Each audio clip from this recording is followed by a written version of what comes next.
What if I told you there's a Bible unlike any other? One that contains secrets lost to time and offers a version of Christianity that challenges everything we thought we knew? This isn't just a historical artifact.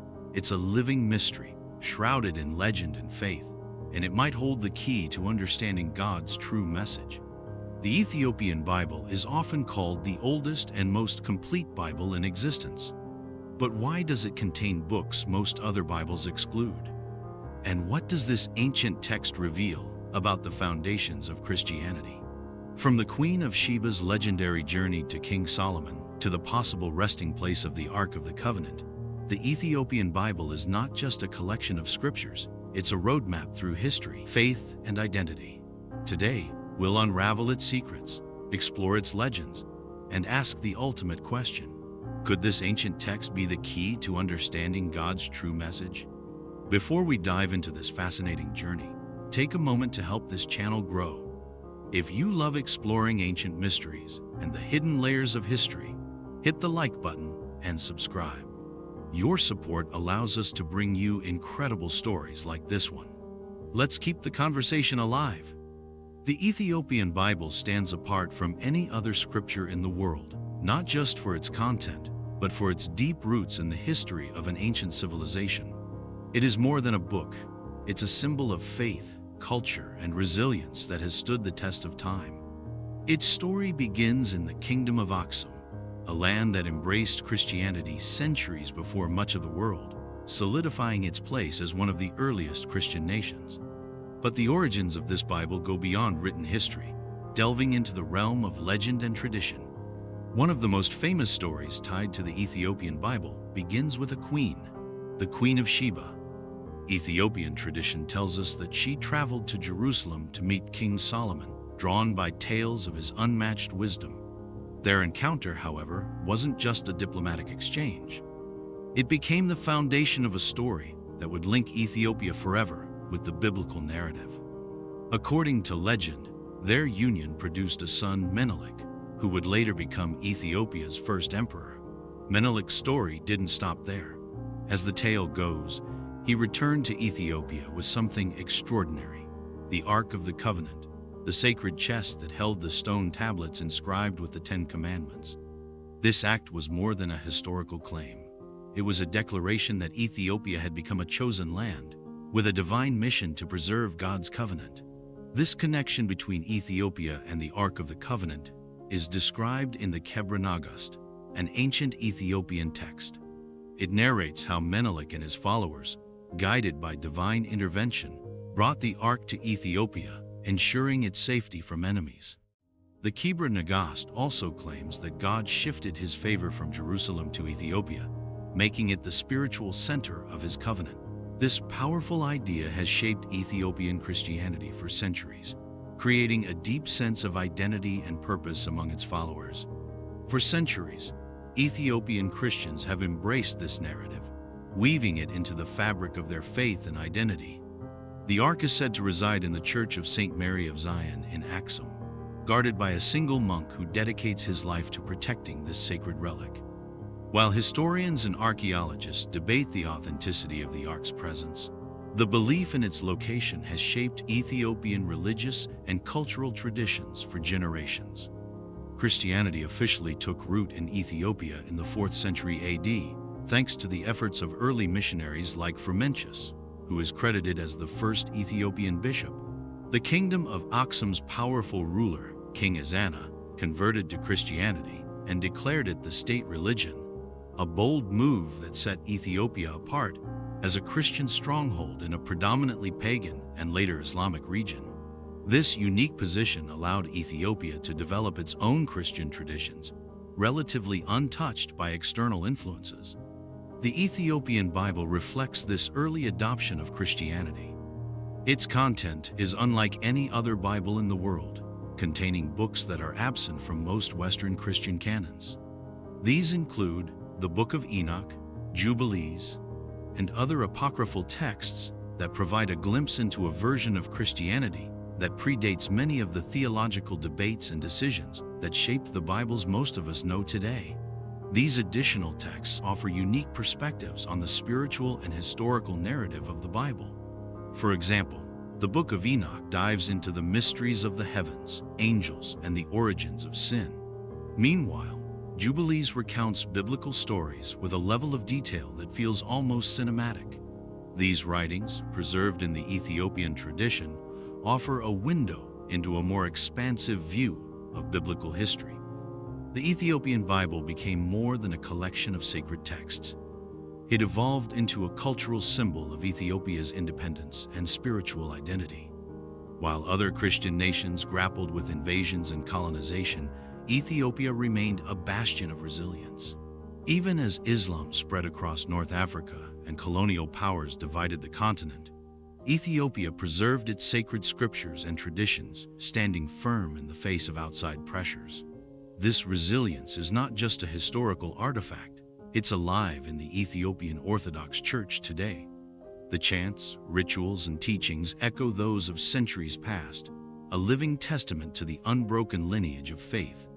The Ethiopian Bible continues to inspire curiosity and reverence, offering the world a glimpse into a unique and enduring connection with Christianity's roots.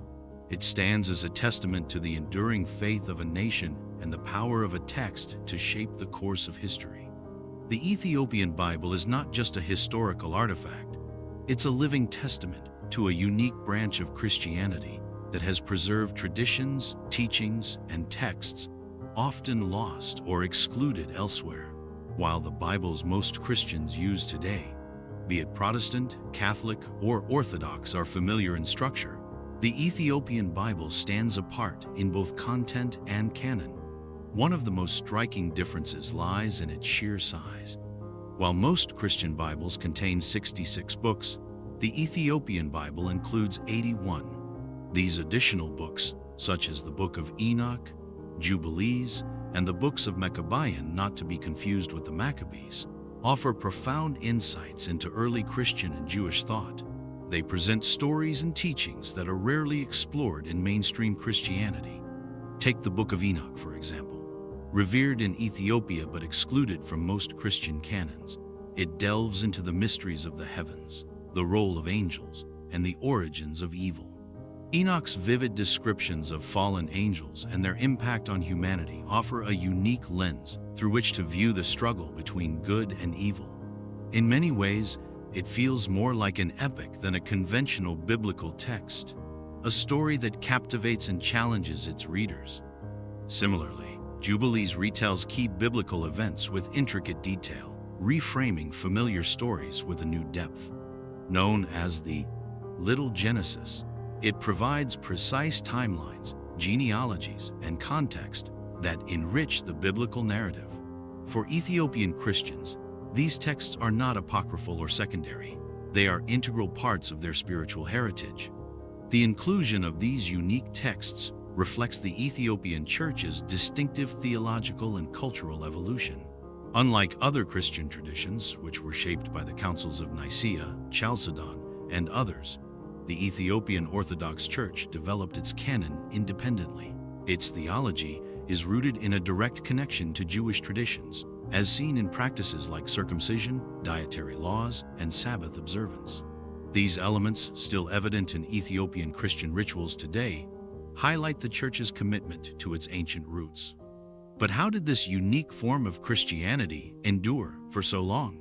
One key factor is Ethiopia's geographic and political isolation. Nestled in the rugged highlands of East Africa, the country was naturally shielded from many of the invasions and cultural shifts that affected other parts of Christendom. While Europe grappled with the Reformation, Ethiopia remained steadfast in its traditions, preserving a version of Christianity that feels like a time capsule from the early church. This distinctiveness also extends to Ethiopian liturgy and worship. Ethiopian Christians don't just read the Bible, they live it. Their liturgical practices are deeply immersive, combining chant, dance, and elaborate ceremonies that draw heavily from both biblical narratives and Jewish customs. For instance, the Ark of the Covenant plays a central role in Ethiopian worship, with replicas of the Ark, known as tablets, housed in every church. These sacred objects are treated with the utmost reverence, underscoring the deep connection between Ethiopia's faith and the biblical stories of old. Another aspect that sets the Ethiopian Bible apart is its flexibility. Unlike the fixed canons of other Christian traditions, the Ethiopian Bible's content varies slightly across manuscripts. Some include additional ecclesiastical texts, like the writings of Clement of Rome, while others contain unique local psalms or hymns. This adaptability speaks to the Ethiopian Church's emphasis on oral tradition and community, where Scripture is not just read, but lived and experienced in a deeply communal way.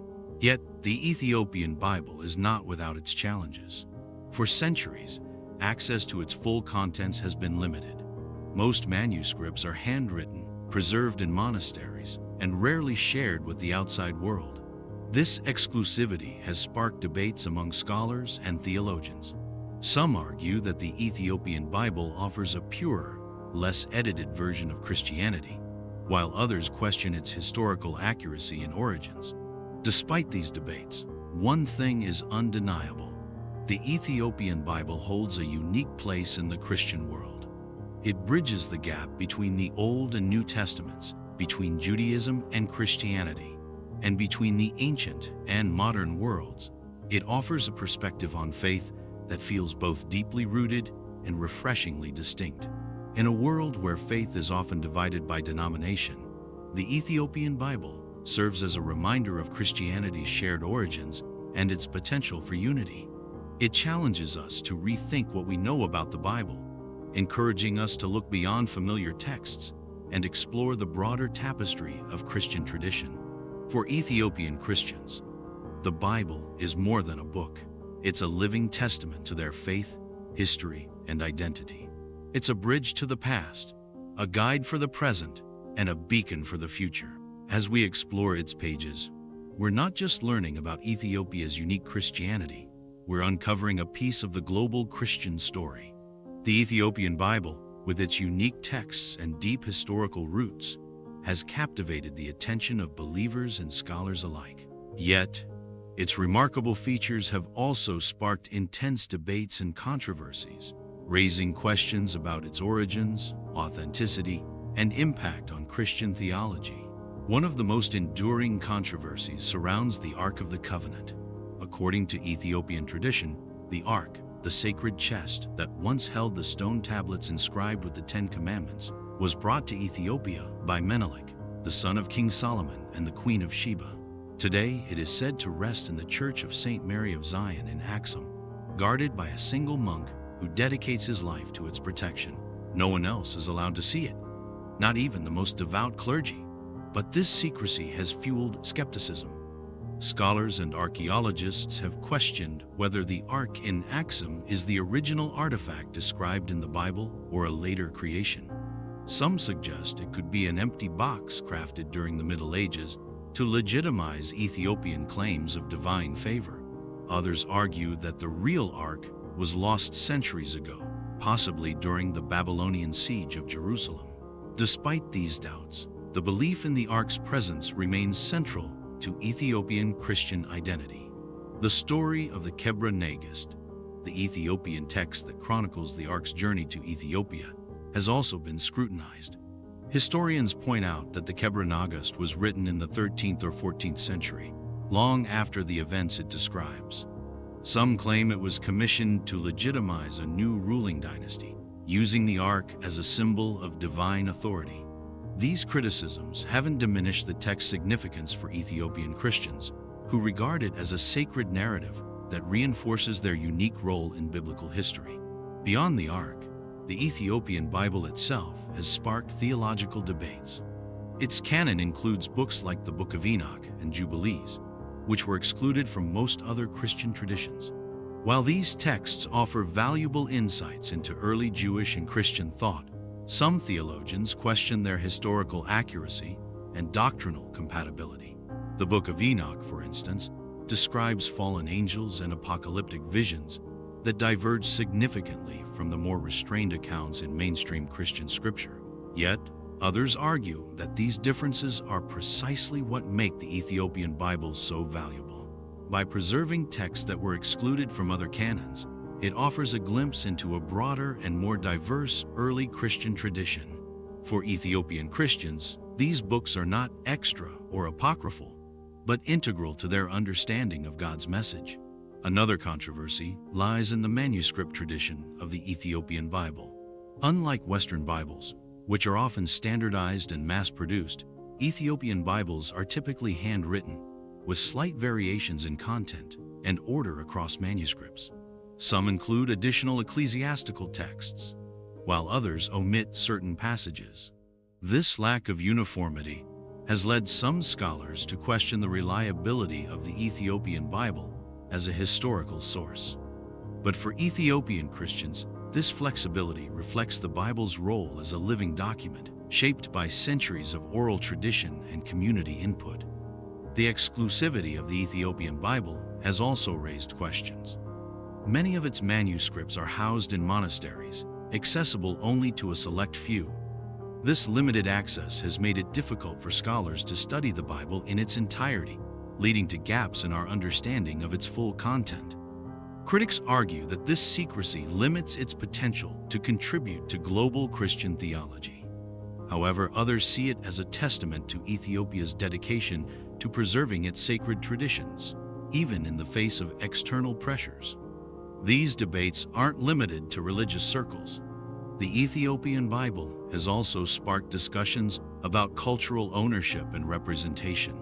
Some Western researchers have been criticized for approaching the Bible with a colonial mindset, treating it as an artifact to be studied rather than a living testament of Ethiopian faith. This tension highlights the broader challenges of balancing academic inquiry with respect for local traditions and beliefs. Amid these controversies, one thing remains clear. The Ethiopian Bible challenges us to rethink our understanding of Christianity's history and diversity. It reminds us that the Bible, as we know it today, is the product of centuries of debate, interpretation, and cultural influence. By preserving a version of Scripture that diverges from the mainstream, Ethiopia offers a valuable counterpoint to the dominant narratives of Christian history. Ultimately, the Ethiopian Bible's value lies not in its ability to resolve these debates, but in its power to provoke them. It invites believers and scholars alike to explore questions of faith, tradition, and identity with a fresh perspective. And in doing so, it underscores the richness and complexity of Christianity's global story. The Ethiopian Bible is far more than a collection of sacred texts. For Ethiopia, it is a cultural cornerstone and a testament to a nation's enduring faith and identity. Its significance goes beyond its content, touching on the very fabric of Ethiopian life and the global Christian experience. One of the most remarkable aspects of the Ethiopian Bible is its role in shaping national identity. Ethiopia is one of the few African nations to have resisted colonization successfully, maintaining its sovereignty even as empires rose and fell around it. This resilience is mirrored in its religious traditions, where the Ethiopian Orthodox Church has stood as a symbol of independence and unity for centuries. The Ethiopian Bible, preserved and revered through this history, embodies the spiritual and cultural strength of a nation that has often been isolated but never subdued. At the heart of Ethiopian Christianity is the Church of St. Mary of Zion in Axum, said to house the Ark of the Covenant. This sacred relic is not just a symbol of divine favor, it is a focal point for worship and a unifying force for the Ethiopian people. The Ark's alleged presence has inspired pilgrimages, rituals, and a deep sense of connection to biblical history. While skeptics debate its authenticity, for Ethiopians, its significance lies in what it represents: a unique bond with God and a claim to spiritual heritage unlike any other.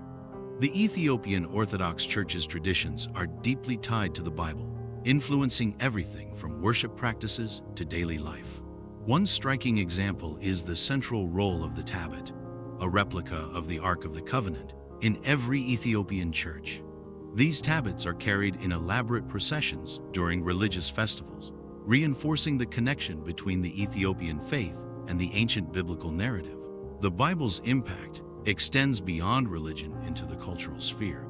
Its texts have inspired some of the oldest and most beautiful manuscripts in the world, such as the Garima Gospels, which date back to the 4th 6th centuries. These illuminated manuscripts, with their vivid colors and intricate designs, are more than historical artifacts. They are artistic masterpieces that reflect the Ethiopian Church's reverence for Scripture.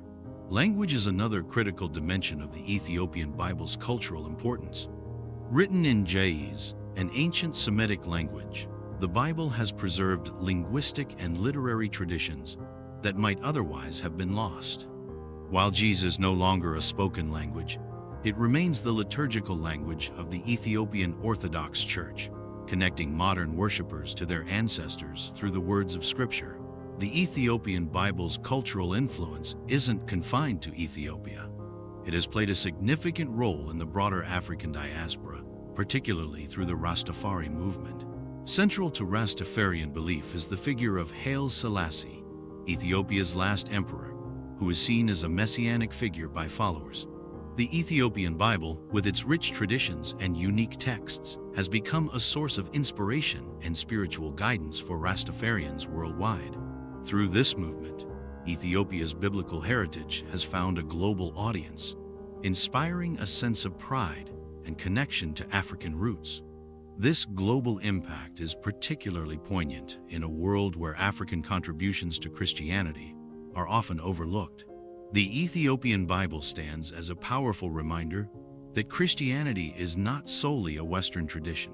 It challenges the narrative that places Europe at the center of the Christian story, offering instead a vision of a faith shaped and sustained by diverse cultures and perspectives. Yet, the Ethiopian Bible's importance isn't limited to its historical and cultural roles. It is a living document.